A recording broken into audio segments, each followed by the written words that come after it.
what that highlights, right, is you're pulling something out without pulling a different lever. So it's not an example of changing my fertilizer system doesn't work because I pulled my super off and it stopped working. It's like, well, no, you pulled your super off and you didn't do anything else.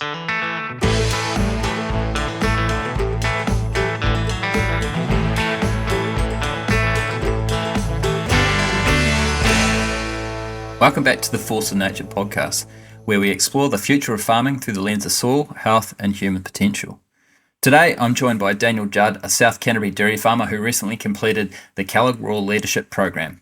He completed a report on the soil's gap, interactions between science, commerce, and culture, which obviously is very close to my heart. In his research, Daniel dives into why, despite the soil being the foundation of all productivity, it's often treated like a bit of a black box in our agricultural science and advisory systems. He explores how incentives, culture, and communication gaps between science and farmers have shaped the way we manage our soils currently. And in today's conversation, we unpack what's holding back soil-focused progress, the divide between conventional and holistic approaches, and what a more connected, science-backed, farmer-led future could look like. So let's get into it. So Daniel, your report is titled The Soil's Gap, and you highlighted that New Zealand's current agricultural science has pretty well been focused heavily on fertiliser inputs, but far less on the soil's biology and function. Why do you think that imbalance exists in our science? In short, you can't sell soils, you can't sell soil biology. So creating products that you can make a profit off of at the back end, basically incentivized in the way that we fund our science. Like pretty much everything in agriculture, it goes back to the 80s with subsidies and the like coming off. Basically, when the government ran out of money, they rejigged all of our scientific frameworks. This is when math sort of disappeared and we went into the CRIs. And all the publicly funded stuff got told that they had to commercialise in some way, so creating sellable IP. The other side of it was they wanted more partnering with industry to try and get industry to pay for the science itself. Now, if you can guarantee one thing, industry's going to find a way to monetize it on the back end, which brings you back to products, which brings you back to fertilizer. Nice. So what made you decide to, in the first place, focus on your Kellogg report around the soil aspect of farming? So initially I would talk to a few people that had done Kellogg in the past, and the advice that I got was do something chunky.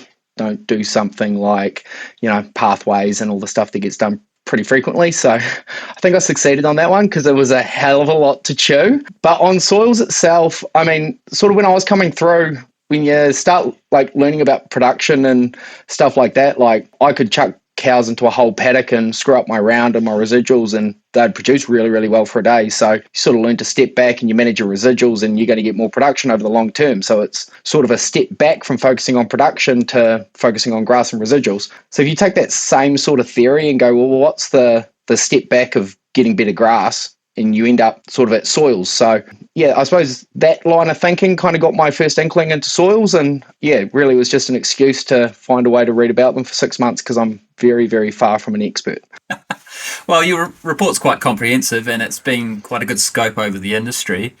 Had you found that anyone had done much of a overview like you have in the past? No, not really. Soils has popped up in Kellogg's reports a few times and I went through and read all of them, but yeah, I hadn't really found anything that had taken this bend. So by the time I actually designed what I was looking at, it was actually quite exciting to think I might have been writing something that someone else hadn't before. Yeah, exactly. I suppose there's so many people that have gone through in the past, and I even found in my one that I did around water resilience for the country and agriculture that people had written various aspects about it already. So when I posted my report, they started coming out of the woodwork and wanted to discuss how it plugged into what they had done in the past. So I guess that's the power of the network of Kellogg. Yeah, absolutely, man. Absolutely. And to be fair, it made it really difficult once I was sort of doing my lit review and stuff because there was nothing real similar that I could quote. So yeah, I definitely reflected in, I think that's the weakness of my report, unfortunately. But yeah, just sort of had to go and read as much less relevant stuff and try and bring it all back on my own, really. Yeah, that's awesome. So for those listeners that aren't familiar with who you are, do you want to give us a little bit of a background on who you are? What do you do? Yeah, so currently I'm contract milking 900 cows in South Canterbury. This would be my 10th season in dairy farming, but I did grow up dairy farming. Parents were originally Waikato, moved south during the boom. I tried to avoid farming out of school. I relief milked all through high school and hated it, to be honest. And then came home from overseas and somewhat fell into a 2IC job. And once I got that broader view of farming, it became a hell of a lot more interesting. So 10 years later, here I am trying to find my own way to try and find a farm if I can dream big enough. That's awesome, Matt. Are you looking maybe to farm still in Canterbury? Would that be the ideal outcome? I think it's everyone's ideal, isn't it? Yeah, definitely stay in Canterbury. Sort of the thinking at the minute is stay in Canterbury for as long as you can. And, if I'm not getting where I'm going, then really you start asking the question is, what do you want more? Do you want to stay close or do you want to own land? Yeah. So in your interviews for your Kellogg, you basically did quite a lot of interaction with farmers and researchers and farm advisors. Looking at the farmers that you talked to, a lot of them struggled to name a single impactful soil or fertiliser study in the last 30 years. What do you think that says about the effectiveness of our current research frameworks when we've kind of already touched on it? Yeah, I think it says a lot, actually. I mean, reality is most of our PKNS, or in fact, all of our PKNS studies are based off of stuff in the 70s, and it hasn't really changed at all since then. A lot of the urea research is a bit more recent, but a lot of that's like 90s. And pretty much past that, there's been no new discoveries. There's been no changes in the way that we're advising. Like, there has not been a change whatsoever. I think part of that is there's been a big shift in how our publicly funded stuff happens. Sort of through the 90s, it became way more environmentally focused, but environmentally focused at the end. So we're looking at our outputs rather than the process through which that happens, which is where I think that soils aspect has been lost. Like, I mean, the most commonly quoted study that from the last wee while was the urea inhibitor, and pretty much everyone talked about it with disdain. It is not something that farmers wanted whatsoever. That is very much a industry driven, looking for a product to sell to a solution type solution. And I mean, like one of the advisors said, at the end of the day, it was a multi-million-dollar waste of time, wasn't it? That makes you really question it when everyone is saying that they didn't want it. From the researchers that you talked to, did they give any reasons as to why they haven't done much more in the space around fertilisers, particularly with the increasing, I guess, focus on the environment? I mean, I think from the researchers' view, there has been a bit, right? Because you're looking at new formulations and stuff like that, which has been done. From the farmer's view, that stuff's all probably pretty minimal because it hasn't shifted the needle astronomically. It's just given them a bunch more problems options that they don't necessarily understand. Also, there's a bit of a viewpoint that, like, what more is there to know? We've got superphosphate and we know what rates work, and we've got an understanding of how they relate to Olsen peas, and what more do you need? They also go to quite great lengths to detach the usage of the fertilizer from the problems that we're having and sort of putting that back onto farmers. So from their standpoint, it's the environmental side's been the big push, and okay, that's going to go and get the funding, and functionally we've already got the answers. So what more do you need? I think one of the interesting points I picked out of your report was probably around the superphosphate, and how I think it was up to almost 95% of it is kind of locked up or lost that is applied. And you obviously found that in the research. So why isn't that more of a common knowledge? Because when I talk to farmers, particularly sheep and beef, they still think it's one of the crucial things for their pasture growth on hill country. Well, I mean, it is in a lot of ways, really, right? Like, if you go back to the history of the usage of fertilizer and you look back at like the starting of top dressing and the effects that had on our production, it's pretty obviously making a pretty big difference. But it's actually quite curious in New Zealand. I found some papers from, might have been about the mid-70s. There was a sort of an intellectual argument of sorts between some of the New Zealand scientists and the guys overseas. And the New Zealand scientists were claiming that they were getting absorption rates of like 60, 70% from a fertilizer application. And the guys overseas were coming back and being like, how on earth are you doing this? We've never had anything like that come back from our results. And they kind of went back and forth. And then, as far as I can figure, that discussion basically went away. It doesn't really get mentioned anywhere else. So those rates of, over a 7-year period, in the best case scenario, you're using 35% of the P that you apply is actually verified. It's shown up in some of the New Zealand literature as well. I think the argument from like sort of the researchers' side and from the fertilizer industry side is that you're using 100% of what's usable as far as they're concerned, right? That 35% relates to the optimized growth rates that we can show, and other than that, job done, really. So it's not in their interest to tell anyone, really. I did get asked that when I presented it originally by a couple of people they've been reps at one point or another. And I actually had on one of my slides, it was on mycorrhizal fungi from Balance. And there was like one little line in there, and it mentioned the 35% number over a 7-year period. So it is available. It's just not like expressed. Yeah, no. Did you come across anything in terms of like nitrogen use as well in urea? Because I've heard and read some stuff around it's sort of similar availability as well in that space. Actually, down that route, I haven't looked into that. Yeah, and as far as for the stuff that I did on my study, I pretty quickly found that I'd bitten off a whole bunch and I had to simplify it down. So I kind of went, I'm either going to choose urea or I'm going to choose super. So yeah, that would be interesting. I'm not too sure on that front. Yeah, you really have picked yourself quite a massive topic. So you've done well to refine it down into the report you have. I see as one of your recommendations as part of your report was to actually basically fund some baseline soil biology studies for New Zealand, because we don't really have an idea of what good looks like when we're looking across our pastoral or all our farming landscapes. So what sort of research do you think is most urgently needed? And I guess who do we want to be leading that so we get the outcomes that we're looking for? In terms of like narrow specific stuff, there was a little bit of work done on phosphate solubilizing bacteria. And it showed a relationship with superphosphate, and didn't go particularly deeply into, why these bacteria are metabolizing the phosphate and why it's going into soil solution, whether it's symbiotic or whether it's just by happenstance. But it sort of noted that there's something here that's certainly worth following up. Now, this was a single study that was conducted about 15 years ago at this point, and nothing more. So that's probably a pretty good place to start, considering we've got multiple generations of P bound up in our soil that's not moving anywhere.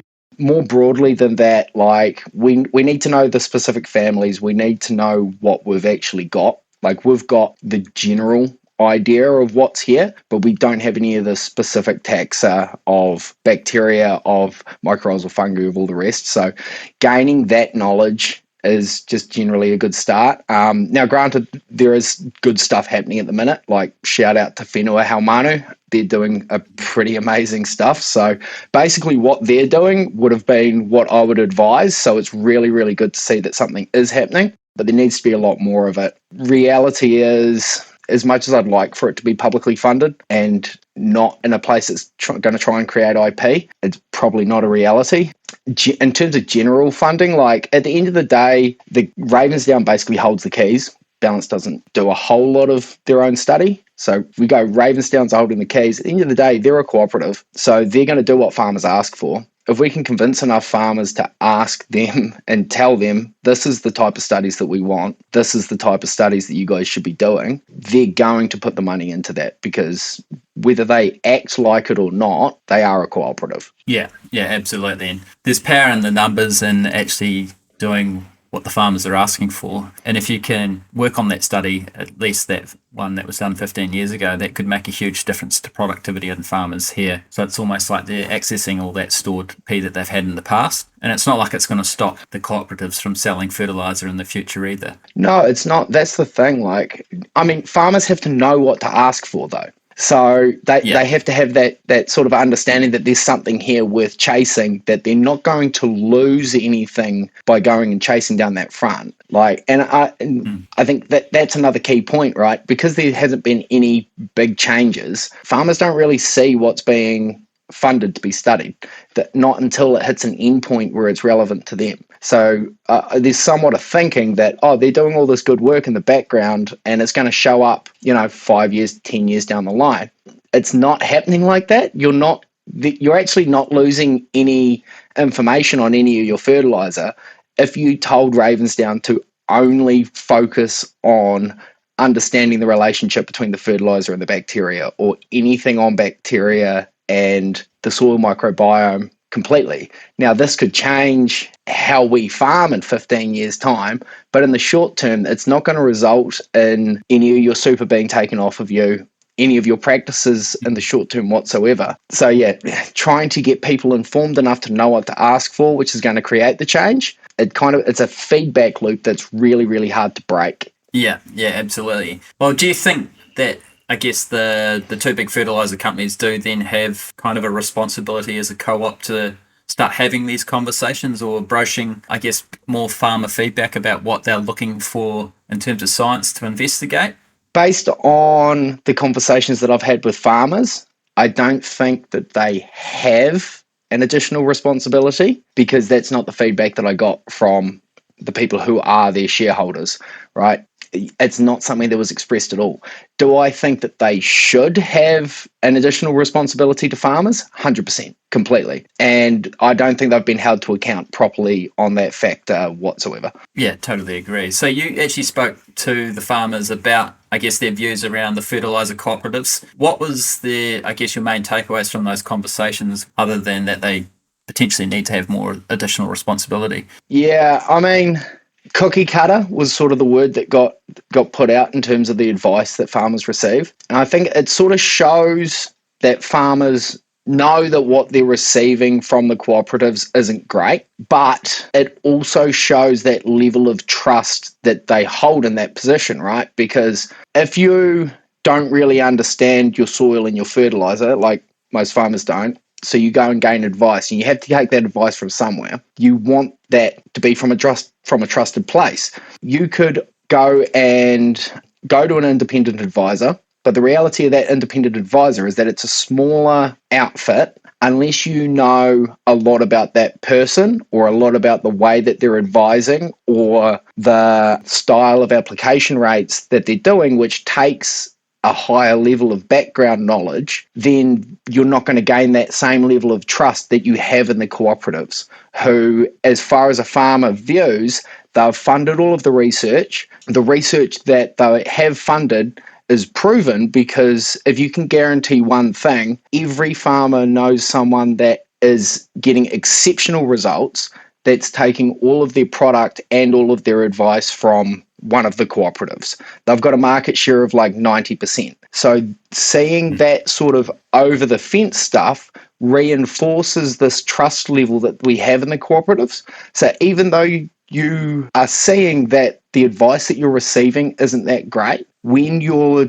considering risk and taking a step outside, it doesn't necessarily mean that a change is going to be better, because unfortunately what's being created is this kind of a void of understanding, right? Because we've got this really strong understanding of NPKs, which has been researched and backed and done by the cooperatives. And then we've got this void of nothing in the in-between. And what it allows for is snake oil salesmen to sort of come in. And this is notorious when you start looking at soils and fertilizer and alternative stuff. There's a view that there's a heap of stuff that doesn't work. So if you don't have a deep understanding of what you're looking at, you can't tell the difference between what's good and what's bad. So it's a lot safer to go with your standard advice from the cooperatives that you know might not be like razor edge great, But at the end of the day, you know that it's not going to make your system fall over. So your insurance is going with that trust factor of, look, at the end of the day, it's going to work, or it's going to work enough. Yeah, and I think that's probably the amount of snake oil people that have probably been in the industry over the last few decades. That's really done some damage around that trust to try something different in this space. And it's just that void. It's like even just simple little shifts can be quite a big scare for a farmer, because they are really risk adverse in that if you mess with their productive capability, it can be quite hard to get back to where they were. So it's easier to stay in what you know and what you're doing.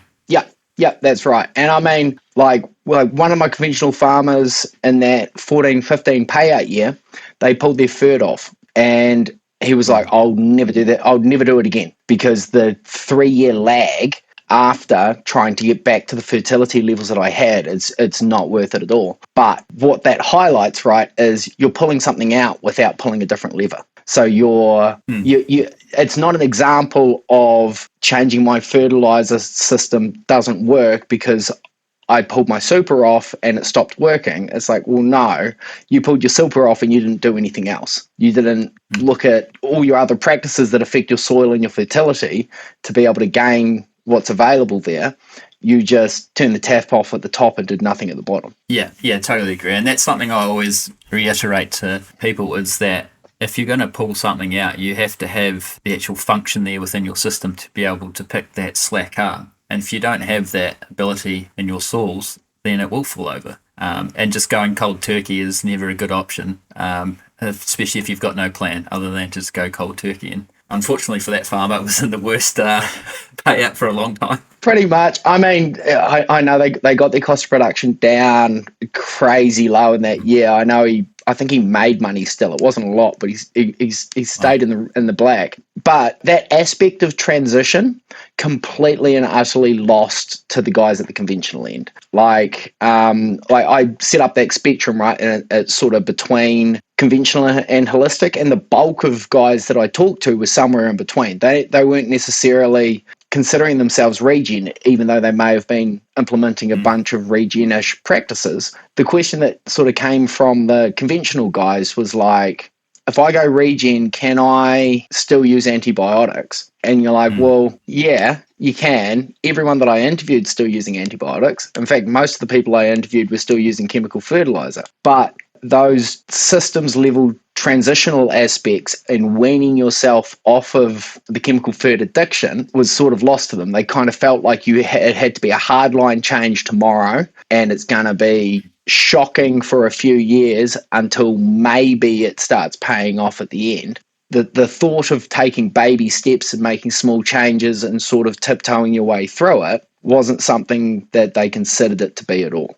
Yeah, and I wonder where that idea has come from, because I think it is quite prolific throughout the industry around, if you want to go to, it's like the whole system change of regen, you have to do it overnight. And it's just not, like, you're not setting yourself up for success if you jump from one to the other straight away. You have to take those baby steps, as you say, and transition and work out what is best in your context as well. Yeah, I think it's because the stuff that gets attention is the big stuff, right? It's of putting on 80 or less of urea, or it's the sunflowers. Sunflowers, everybody wanted to talk about the sunflowers, right?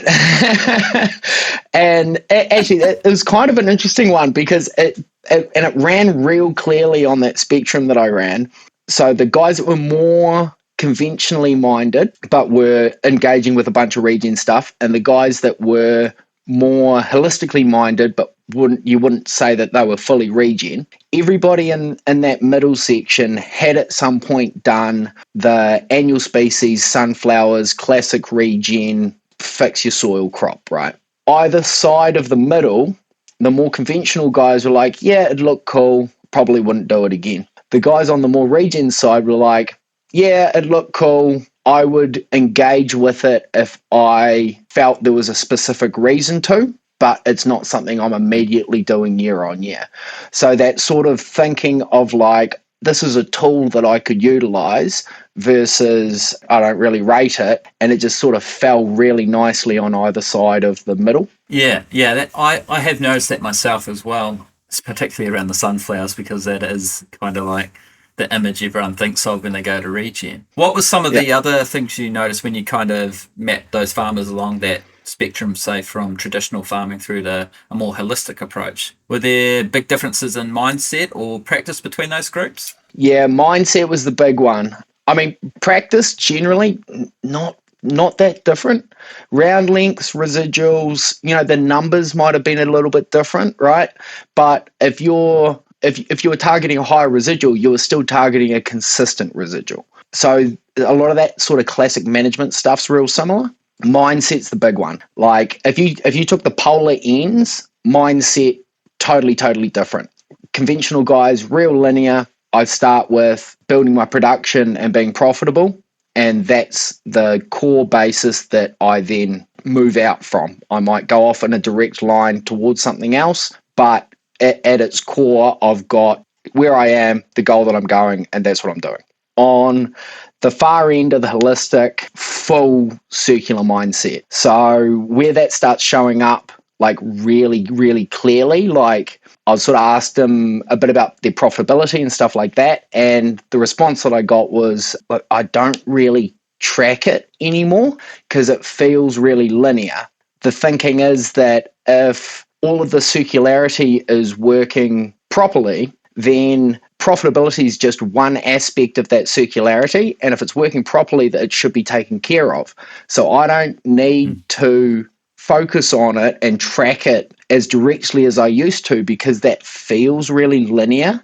And when it starts feeling really linear, it feels like a step back. So those are like two really, like that is chalk and cheese. Try explaining that to a conventional guide, and they're like, the core aspect of what I'm targeting, you're just not looking at something else, right? Which doesn't mean that the holistic guy doesn't want to be profitable. It's just not how they view the driver towards profitability is quite different. And then in between, like it's literally just a notch and a notch and a notch towards it along the way. Like the guys that are like your sort of first step, I understand that soils are going to move up the line, and it sort of increases everything. And then as you sort of got further and further along, there was a deeper and deeper understanding that just the interconnectivity of everything. And if you're pulling one lever over here, it's going to change three things over there, which is it's really difficult. And a lot of the guys, like the fully holistic farmer, kind of sat in that difficulty, and they were quite comfortable in understanding that they can't just have a solution to something. They've got to be really considerate of all of the other elements that it's going to affect, and they just kind of gotten used to being in that, like it's quite uncomfortable not having an answer for something, and they were just okay with that. Whereas you come back a couple of notches where there's certain aspects that they're like, I'm holding on to this bit generally as profitability, right? I've got a linear answer for this. I've got a linear answer for that. I know that this works in my system, and I'm not going to change that aspect of it. Like I forget which farmer it was, but it was like on the holistic side, but still fairly conventional. They were like, look, if I was in a better financial position, I'd be way more willing to go more holistic, because I don't necessarily need X or Y profitability level to go and do it then. But right now I've got my box that I know works and my profitability level that I'm achieving, and I'm hitting a bunch of things with my fertilizer usage and my production. The guy that I'm thinking of, he sort of described his system as basically organic if you looked at it on the production side, except I still use antibiotics.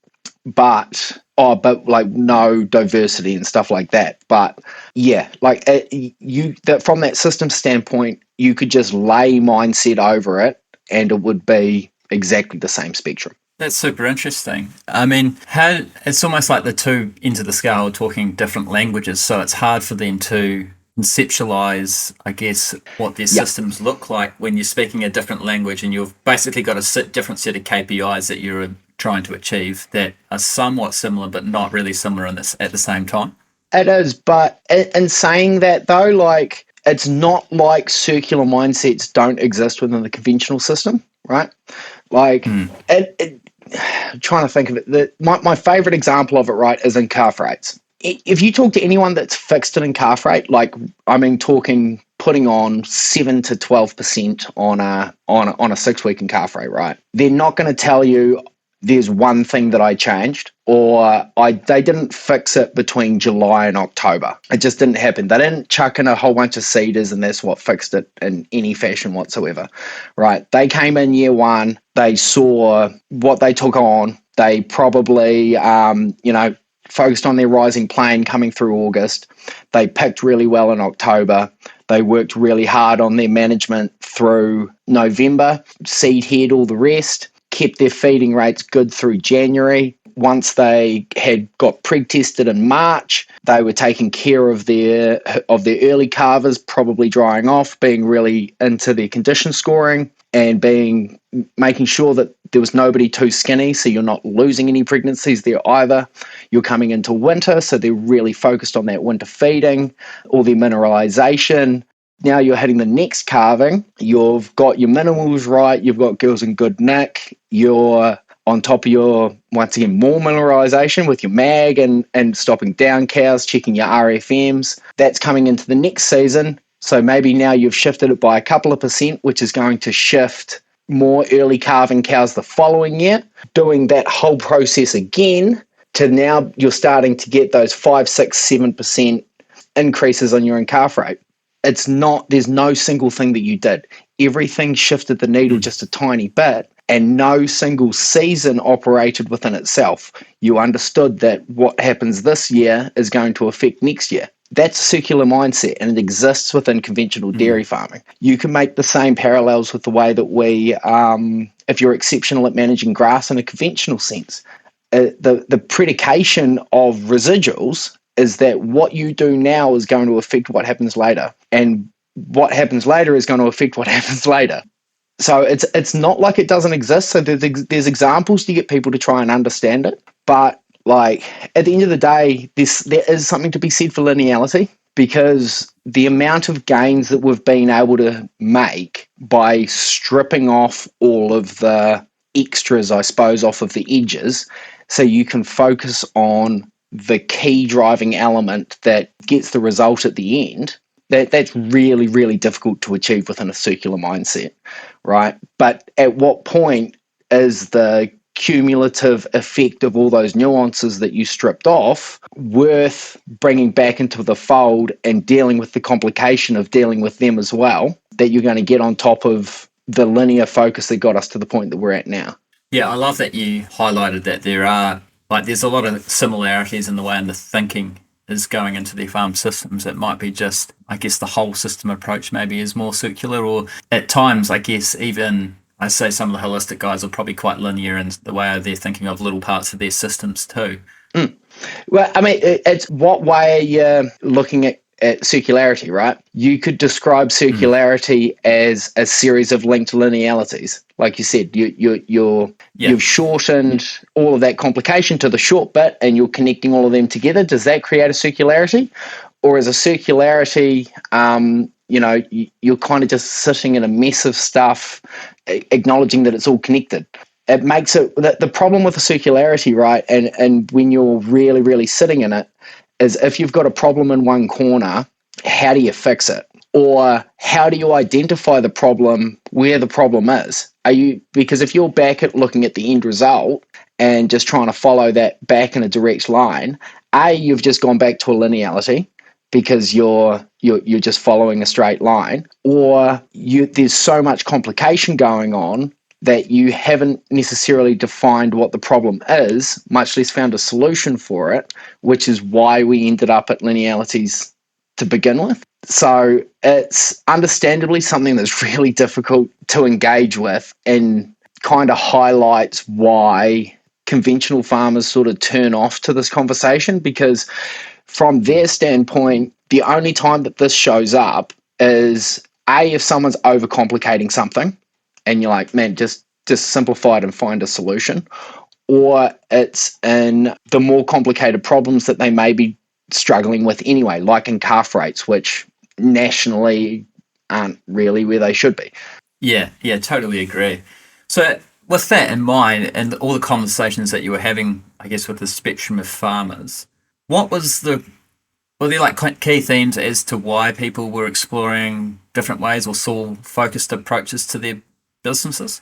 There was basically one universal thing of what pushed Yeah. every regen farmer or everyone that had sort of started engaging with it had the same thing happen, which is they had a fertility problem on farm. They went to their trusted advisor, who was one of the cooperatives, and they said, "How do I fix this?" The solution they were given was apply more fertilizer, and they basically went, "We've already done that. Do you not have anything else?" And effectively the veil came off, and that trusted advisor piece is broken, and then now you're left with belief, in effect, of seeing the natural environment around you and going, that tree doesn't need additionally applied nutrients. How on earth does that work, and how do I apply it to my farm? It was genuinely amazing how consistent that story was. Yeah, it was everybody that sat on the more holistic side of the scale had the same story. Yeah, I'll be honest. I've picked up 2 or 3 clients this week for that exact story. So it is quite a common thing. Are you on the back there? Are you seeing that these guys are having quite big results when they're shifting their strategy, or are they still relatively similar to what they're doing, but it's more fine tuning? Yeah, it depends on context is really different, right? Making that change in Canterbury is always it's gonna be harder to show because that conventional system works so well for the production side. As soon as you've got irrigation and you've got water on a button, you can be so targeted with your fertilizer that it is hard to replicate those results quickly once you start moving away from it.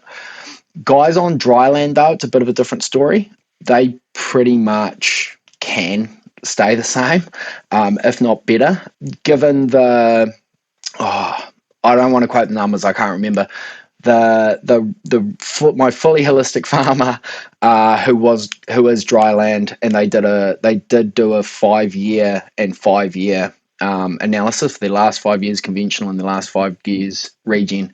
I think it was $1,000 per hectare better on the regen. Yeah, which is a lot. But by that point, I mean, the system for them looked diametrically different. The stocking rate was different. All of the grass was different. Like, it took them a few steps to get there. But yeah, it is a hard sell in Canterbury, right? Because all of your benefits of going and focusing on soils in that way are kind of stripped away by having irrigation. Like, as much as a higher water holding capacity of your soil is still a helpful thing under irrigation, there is still the thought of, well, how necessary is it, and how big is the cost to achieve it? How difficult is it to get the understanding to get to a point where it's actually beneficial?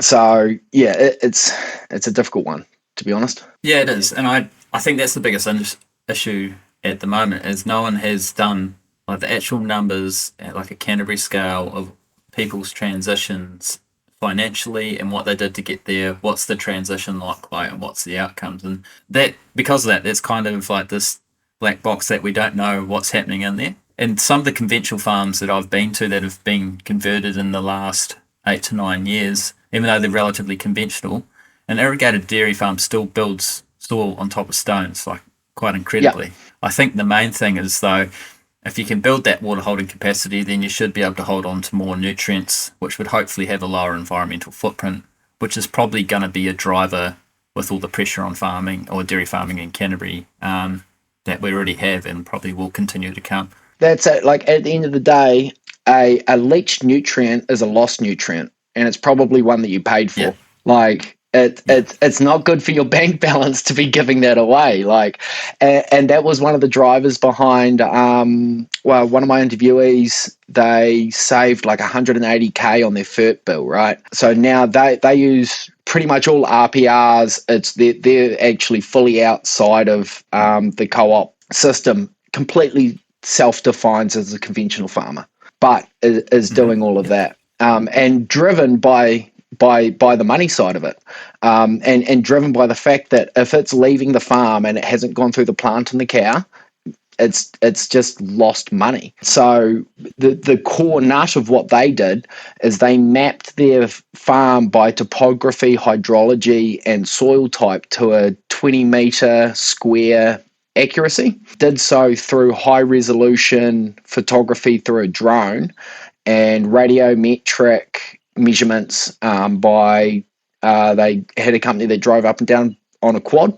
So they got all this information really, really super targeted, related to the topography of the farm, the hydrology, the soil type, cut that up into management blocks, and effectively just from there went to really targeted fertilizer usage.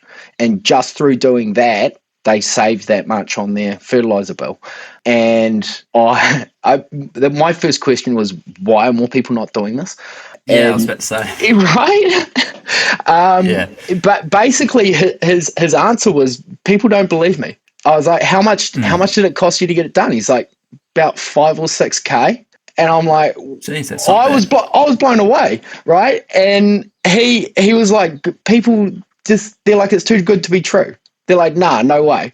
Then they just straight up don't believe him. So he sent me a video. He was like, I've basically set it up that it's freely available to anyone that wants to go and do it. It is easy as. I mean, he also, how did he put it? He goes, taking that information and starting to do stuff that makes land sense, right? So like take your effluent system. Just about everybody's effluent system is set up for the human, right? Where does your effluent go? Absolutely. It goes in the paddocks that are around the cow shed. It makes sense from an infrastructure standpoint, but it doesn't make the most sense for the land. Really, you want to be sending it as far away from the cow shed as possible, because that's going to be the areas that have the least nutrient loading, and you can go and add it out there. So I think that was the more expensive bit, was actually redoing his effluent system to make sense on that front. But literally just by being more targeted, from what I understand, the growth rates are better, production's better, massive saving. Like, yeah, not much more you can do. No, that's actually so awesome to hear that, because I feel like that is where we're heading. Like that's the next step for creating more efficient dairy farms, is having that better understanding around nutrient management. And I honestly thought it would cost probably 10 times what it cost them to do the mapping. Yep. So that's actually quite exciting. It is that funny thing that people don't tend to believe when you're getting such exceptional results that it's true. Yeah. And I suppose that's kind of like the fisherman down the pub saying his fish was, X big when it wasn't really. And there's a bit of that in the farming industry as well. Yeah, no, there's a whole lot of that. And I mean, like other simple stuff, like we take all of these soil test results, but every fert rec that I've ever sat through, we look at this year's soil test results. Nobody's bringing up, we've got a decade of soil tests from this paddock. What's the trend line for that paddock? Is it consistent? Exactly. Is it jumping all over the place? Like, just simple stuff with the data that we already have that's going to inform better decisions. Yeah, I totally agree. And I guess that's the exciting thing with like AI, is that it should enable that to happen in a much faster and much easier for people, and they don't have to sit there and cracking through spreadsheets. But yeah, that's something that we do, is the trend lines, and you can see how it's changed between last year and this year, but how has it actually changed over the 5 years as well? So it might have gone down this year, but it's still up over the last 5 years. So that's the trend we should actually be worried about. And just that's such a simple tool to know whether you're heading in the right direction or not, or whether the advice you're getting is actually any good as well, whether it's independent or co-op. Like if things aren't getting better, then maybe it's time to switch, even if you don't trust this person. Maybe it's time to look at someone else and see what they're doing, and give it a good crack for a couple of years as well, so you can build a trend. Yeah, that's dead right. And like you don't have to have a deep understanding of how stuff works to sort of utilize that to make a decision, right? That's just data interpretation. You don't need to have a heavy understanding of NPKs and trace elements to make that decision on. Yeah, 100%. But you do have to accumulate the data. Yeah, exactly. One of your recommendations within your report was that we should bring everyone together rather than kind of dividing ourselves into this, traditional, conventional versus regenerative or organic. How do you think like unity would look like in practice? Because we talk about collaboration so much in farming, but very rarely do we actually see it within the industry. Yeah, I mean, a real simple one. I'd like to see Quorum Sense and Dairy NZ working together, even Yeah. if it's just both of them showing up at a field day. And I think stuff like that, where it's de-othering, right? There's still regen conventional dairy farmers are still dairy farmers. They're still managing the same grass that Yeah. everyone else is.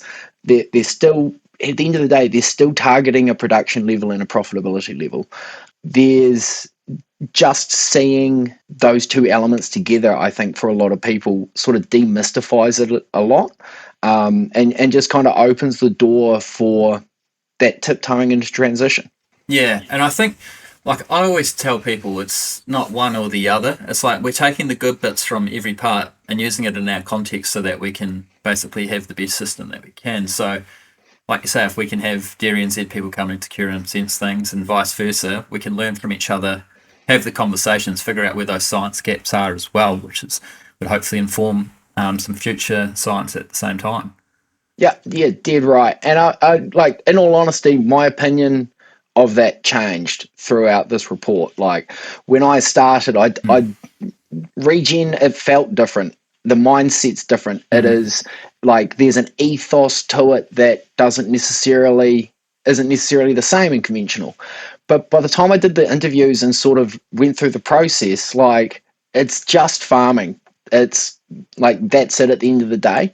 There's more variance between a full-on System 1 farmer and a full-on System 5 farmer than there is between any general conventional farmer and regenerative farmer. Like my fully holistic interviewee, I asked him about how he viewed the use of the term regen within New Zealand, because, we're basically regen compared to overseas, and sort of that ethos, and, whether the term's been a little bit co-opted. And his response was, look, I don't care. Regen's a process. It's not a label. It's not something that I define myself as.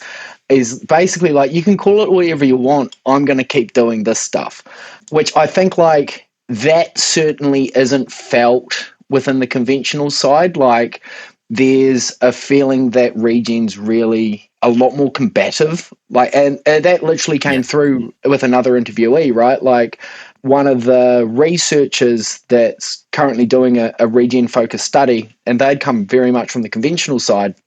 And when they were doing their preliminary stuff to sort of understand before they started the study, they went to go to a discussion group, a regen discussion group, and they were expecting this sort of combativeness. So they came in prepared. They went and did a bunch of reading, and they came in with what they expected to be a bunch of talking points and stuff like that, ready to be challenged. And they turned up and they're like, oh, it's like really welcoming. They just, it's just farming. Like it was not at all what he expected. But you get that from the sort of media portrayals. You get that sort of sidedness, and it's just not reflected in the practitioners at all. Yeah, I totally agree. And I guess that is just one thing across the whole farming. Generally, everyone is pretty open and willing to share as long as you're answering the right questions. Like you're always going to get the competitive people, but they'll be competitive no matter what camp they're in. So it's more a reflection on them than the overall. And we get lost in that as well. I think we can get really dogmatic about what type of farmer I am, and it's always the ones that are the loudest are probably not a fair representation of everyone else. And regen, as that farmer said, is just probably the current label. It'll change in 10 years' time to be something else. Yeah, pretty much. I think and I made a specific choice not to use the term regen in my report. I chose to use holistic basically for this reason, because it comes with so many, it comes with baggage, essentially, right, for some sectors. And in a lot of ways, it was actually one of the drivers for going and engaging with this, was because whenever regen came up with conventional guys, you could see this sort of visceral reaction coming out of them that I never really understood. And then you sort of ask them about it, and they're like, no, it's not, I don't feel some type of way about it. And you're like, well, I can literally see it in your body. But like where that stems from is it's that feeling of being pushed, right? Like there's a feeling from the conventional side that it's woke, it's left-leaning, it's, it's the hard-out greenies and stuff. And I mean, I didn't ask anyone on their political views, but I'd be pretty shocked if it wasn't all over the place.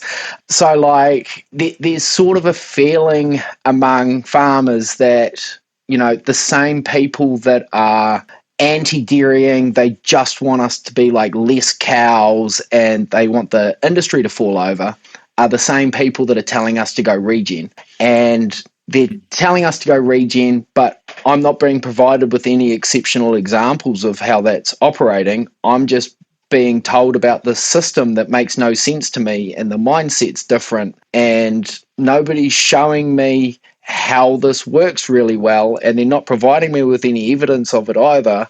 So bugger off. Like, they just don't want to engage with it because they're just feeling like they're being barked at about it. Yeah, and exactly, and that just pushes you and feel like you're being pushed into a corner. Yeah.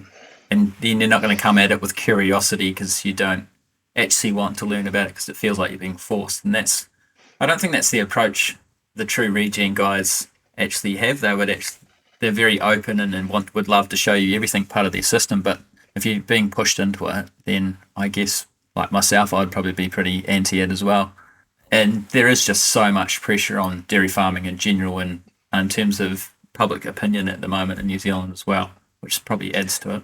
Yeah, it definitely adds to it. Like, I mean, you go sort of wider, right?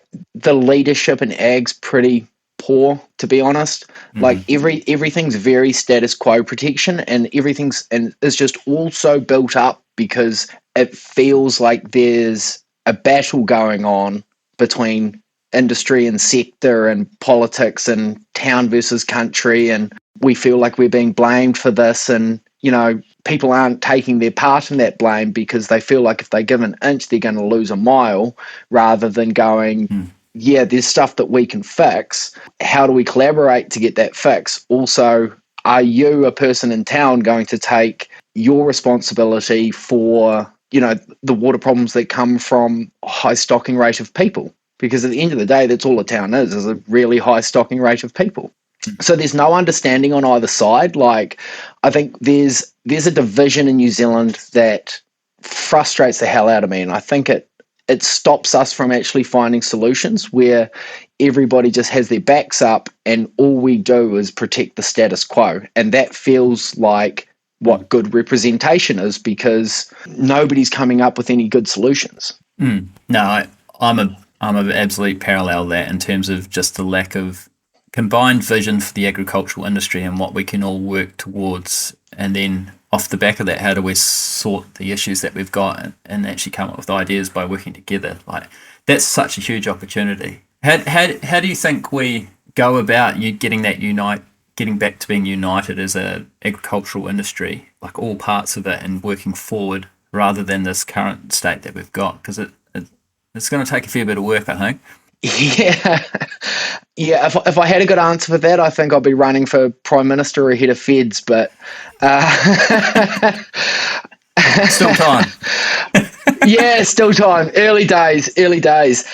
No, I honestly, I wish I had a good answer for that. I don't know, man, because like you said, trying to convince people to compromise is just impossible, really, at the minute. I mean, I've had conversations with guys about, retiring marginal land. I mean, we're going back maybe a policy or two now, but it was within the days of the SNAs, significant natural areas. And their whole standpoint was, I've got no problem giving up this marginal land. But the second I do, I've now set a precedent that I can give up a little bit of land. And the next thing I know, they're just going to come for more, and they're just going to come for more. And at the end of the day, with it being so combative, it's actually hard to tell them, nah, that's not going to happen, because really it's one change of election that there might be someone that's willing to go and be that extreme because they're self-justified enough that that's the solution to the problem. I mean, look at the nitrate stuff in Canterbury.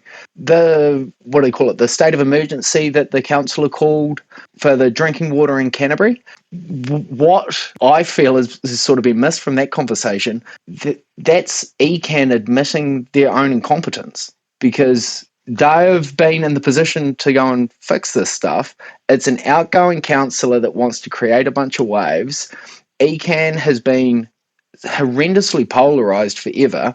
There's never been middlemen in ECAN on the water issue. It's either we're going to do nothing or we're going to shut down everything and do everything we can. And it's just, that's the battle. And they've just swung and swung and swung and swung. Meanwhile, in the interim, they haven't got sufficient data to justify or understand the hydrology of what's going on. Like, look at like the MHV scheme in mid Canterbury has phenomenally better water monitoring than any ECAN site in the entire region. And that's the sort of stuff that we've got to understand to start creating actual solutions. Going in with half of a picture and trying to vilify corners and pockets without having solutions to the reasons that they're operating like that, right? Like in an odd way, I think a focus within the ag sector more on profitability than production could actually be the thing that would start shifting this needle, right? Because if you can lower your inputs and lower your stocking rate and maintain the same amount of money, and you can get a bunch of really good examples of that and show people that it's not as hard, nor is it as complicated, nor is it as risky, then you start shifting the needle. And once you start shifting that needle where your impact is slightly lower, it just lowers everything down and it brings some of that combativeness away. If you can prove that we can be as or more profitable, which is the main metric that everybody's after, whilst not bringing in thousands of tons of jungle or having foreign something to the hectare and still end up in the spot that you want to be, then it's what's going to start calming things down, I think. But unfortunately, convincing people that profitability aspect through pasture management generally, I mean, pasture stuff's been around since the 80s, and I was up at field days last year, and the sales pitch from one of the pasture measuring guys was, do you know how much production you'd make if you actually measured your grass? And it's like, who on earth in 2025 doesn't know about that? But guys aren't. So trying to pick up that sort of bottom end of the industry to try and create the average up to understand a more complicated systems factor that's going to increase the amount of money that they're making on the back end and actually decreasing our environmental outputs is pretty difficult. Yeah. But it is what you're saying. That's like, if we actually focus on the real drivers for a profitable dairy system or arable system or sheep and beef system, most of it is actually kind of linked to what's really good for the environment as well, because you're just trying to be as efficient as you can with your landscape. And it is actually curious how many people don't measure their grass and are still doing very well. I don't know how they've managed to achieve the results that they have, and they're probably quite lucky in some regards, but it does make such a massive difference. Is there anything that's come out of like all this research that you've done that you're going to go ahead with, like in your farming, or anything that's going to change your ethos in the way that you've done things? Yeah, I mean, being a contract milk is a tricky spot because at the end of the day, you're a taker of a system, not so much a driver of a system. But probably the only thing I've got real control over is round lengths, and I'm sort of considering at the minute whether how I can target a longer round length to try and mostly take care of clovers and try and mean that I'm in a position where we don't need to put on so much fert, or to try and deepen my roots into my soils to sort of open things up and make stuff that's a lot more utilizable. I mean, on the soils itself, I suppose at the minute I'm very much still in a learning stage, so I need to take a spade around as frequently as I can and look at profiles, look at impacts and sort of make considerations.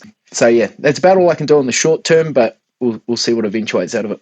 So I finish up all my podcasts with a couple of quick fire questions. The first one is, what's one thing you would change about the agricultural industry? Not certainly applies to the industry, but New Zealand as a whole, just trying to diminish that amount of division, because any solution that we have isn't going to come from one side winning and the other side losing. And whether it's industry and council, or whether it's different styles of farming and other styles of farming, that division doesn't help anyone. It just creates more losers. 100%. And finally, what is a force of nature to you? Microbiomes, whether they're in the soil or in your gut, there's mounting evidence that they're significantly larger drivers of everything that happens around us than what you may initially perceive. Absolutely, that's a great answer. So if the listeners want to connect with you or see your report, where's the best place to go, Daniel? Yeah, so the report's published on the Kellogg website, and if you want to find me publicly, I have now got a LinkedIn page,